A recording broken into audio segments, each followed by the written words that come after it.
what's gonna make for a good shot. I don't want my shoulder to be in it if it just looks stupid. No, it's gonna look fine. It's gonna be like, hey, someone else is in the car. Okay. Maybe the bandit does have someone with him. Okay. I got a hot take. This is the best car we own. And we're gonna sell it.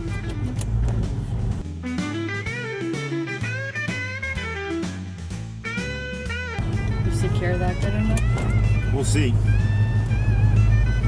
I mean, it's as secure as a suction cup can be.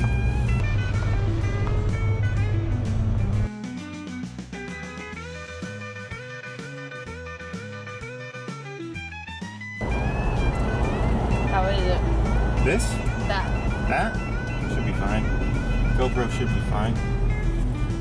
How's the car? Greatest car we have. If you're gonna drive the bandit's car, you should try to dress like the bandit. Red shirt, cowboy hat. I can't grow a mustache. Well, I could, maybe. I don't think it would be as thick and manly as old Bert's.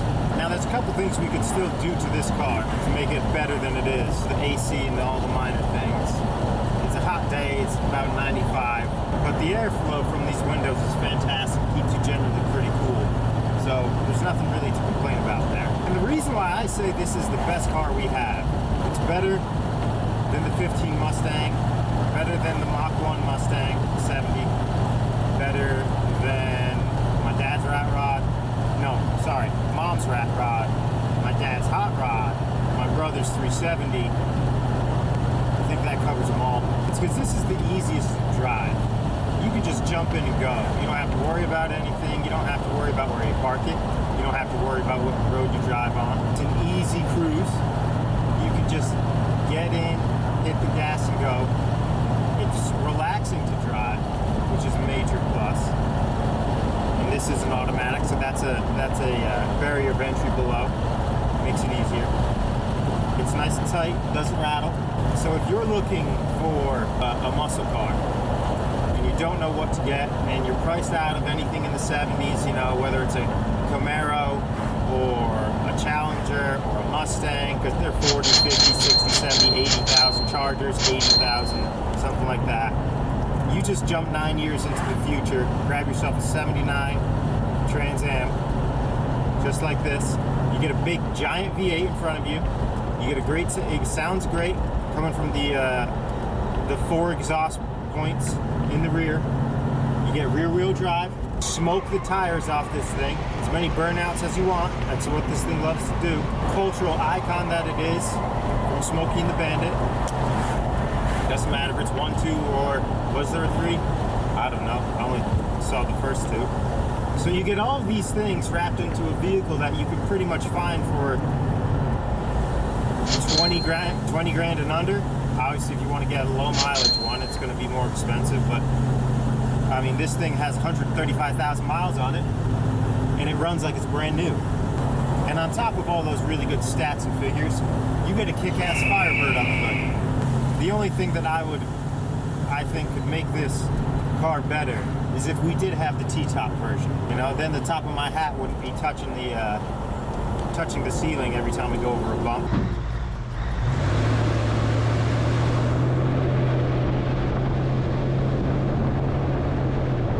Plus, the ride in this is smooth. It's just new enough where the components in it feel good, but not new enough where you have a bunch of electronics and getting in your way. And if you really wanted, if there was only one option, the wife or yourself said, hey, I can't have a car without an infotainment system, I think you got enough dash space here to put one in. It might be a little sacrilege. I don't believe the Bandit used anything other than a map in his knowledge. But go right ahead. You can take out this radio, pop that right in. You'd be good to go. Connect it through the speakers and have Siri yelling at you about how you're taking the wrong turn.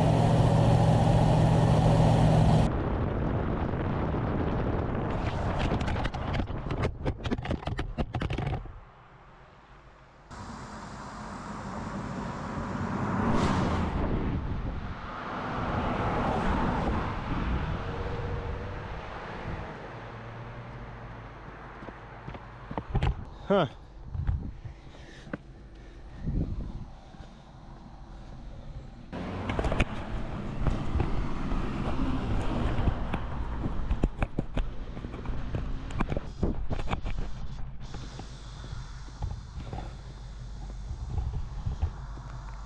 That's the issue with a suction cup.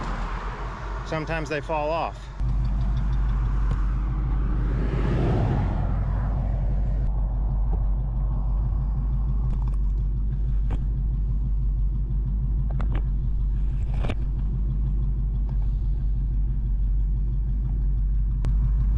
Hopefully it stays on this time.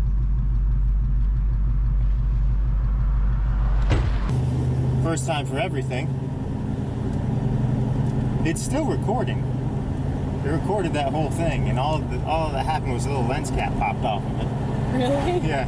What lens cap? There's a little lens cap that goes on the front of the lens to protect the lens. Did it scratch? I don't know. We'll see. I mean, the edges are all torn up. That was a little scary. Was it? Yeah, you ran into traffic. I mean, I ran. Listen, it's pretty apparent. At least I'm in a red shirt with a big old cowboy hat on. Pretty sure I'm gonna stick out. Although the guy in the Range Rover almost ran over the camera. Yeah, almost ran it over. He aimed right for it. And if we have to lose a GoPro for some good footage, we'll do it.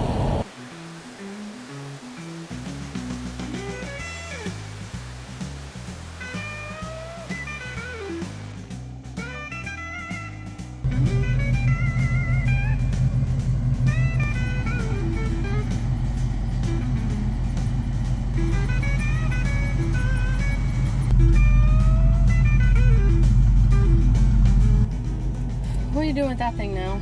This thing? Yeah. It's gonna sit right here.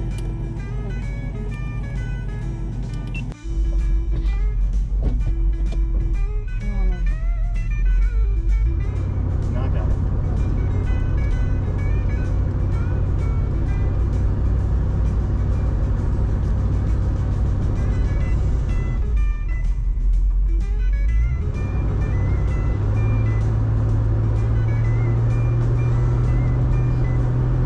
I didn't feel like losing it off the back. I could tell when I stuck it on the front that it was a little loose and it could possibly fall off. Probably would have been good on the back. But Oh, let's not mess with it today. yeah, I figured you didn't want to see me run out into traffic again to collect my GoPro. So, Thank you. There's nothing like seeing an open road in front of you and knowing you have nowhere else to be except right here cruising. so the unfortunate thing about this car is that we've done pretty much everything we can to it. There's a couple small things, you know, the dash lights, the AC, stuff that's really not that exciting to fix. So we're gonna have to sell this and move on. We've only had it a short while, but I'm sure by the time this video goes up, we'll probably no longer be in possession of this Trans Am, which sucks, because it is the best car to drive. The whole driving experience is amazing. I know we keep saying it. I know you've heard us say it a bunch of times. But it is just a great car to drive. Easy to cruise. Got the power when you need it. Smoke the tires when you want to. But we're at a point where we can't keep every car that we have.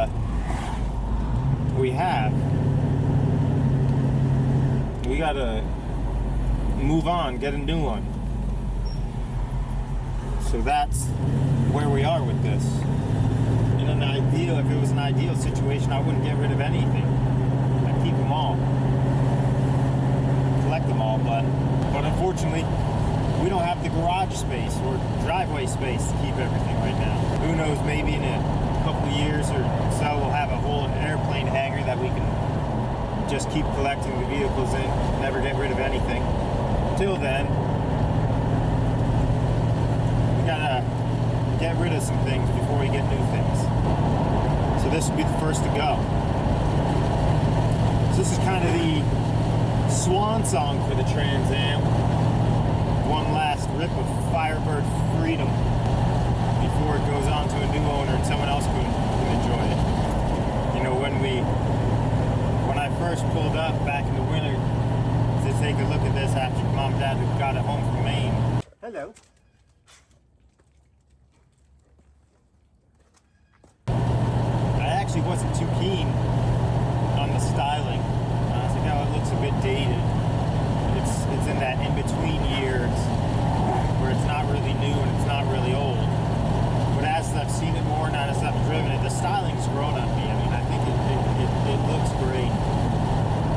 The great thing about this car is you could daily drive this. It's comfortable enough.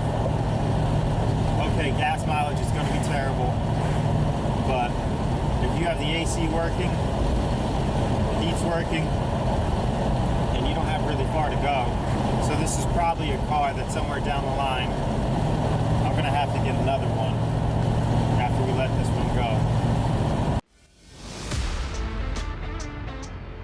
That's the last ride for us with this Trans Am, a great culture-proven V8 tire toaster that always gets looks from the crowd. But who knows, like the phoenix that adorns its hood, maybe it will rise from the ashes and we'll have another video to make with it before it ships off to someone else's garage. So stay tuned and we'll find out together. Give the Kings a subscribe and we'll see you in the next video.